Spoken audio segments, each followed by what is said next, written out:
Let's bring in Fox News legal analyst Gregg Jarrett. What's your number on this? This is a shocking number. 340,000 criminal illegal aliens likely came in under Biden. I mean, DHS is saying this is just the beginning. Why did Biden Democrats think Americans would be okay with this? Delusional is the only word I can think of, Liz. And, you know, the overall number, 2 million deported in just 8 months, is really a staggering number. So is the other number, 0 of people released into the country. You know, it's exactly what Donald Trump promised. It's what a majority of people voted for. What we don't know, and this is the most important number of all, how many lives have been saved because Trump prioritized arresting violent criminals? And you gave the number. I mean, we're talking about killers, rapists, kidnappers, child abusers that Joe Biden allowed to roam freely, victimizing innocent Americans. The other number that's truly astonishing is the 1.6 million illegals who voluntarily left, thanks in part to the financial incentives that the president offered. You know, we'll pay you to leave. How smart and innovative was that move, Liz? Yeah, that's interesting. I mean, Joe Biden let in 3 million annually in his final years. He let in nearly 11 million, damaged the country because of his open borders. But under Trump, you're right, illegal aliens are turning back. There's nearly a 100% drop in dangerous, often fatal crossings through Panama's Darien Gap. People get sex trafficked, labor trafficked, human trafficked, and more. So they're arresting the worst of the worst criminal illegal aliens. But where is the liberal Democrat Me Too movement when it comes to protecting America's young women and immigrant communities from criminals like this? Why the silence from the Me Too movement?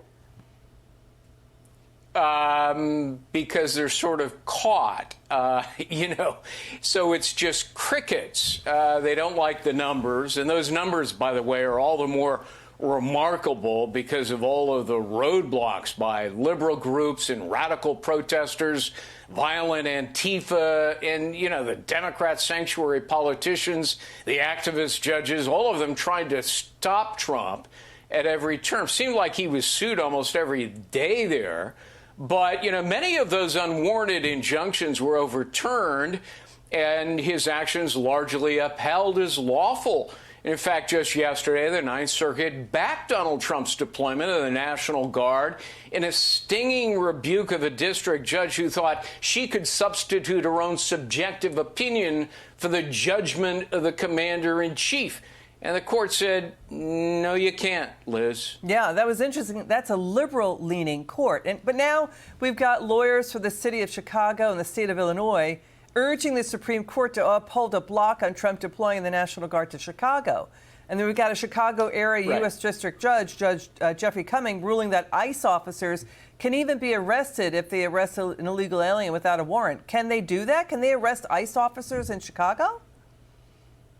No, I don't think they can, and I think the result will be the same as the Ninth Circuit when this goes to the Supreme Court. You know, Democrats like Pritzker hate Donald Trump so much that, you know, he finds himself defending lawlessness and disorder because Trump is in favor of law and order.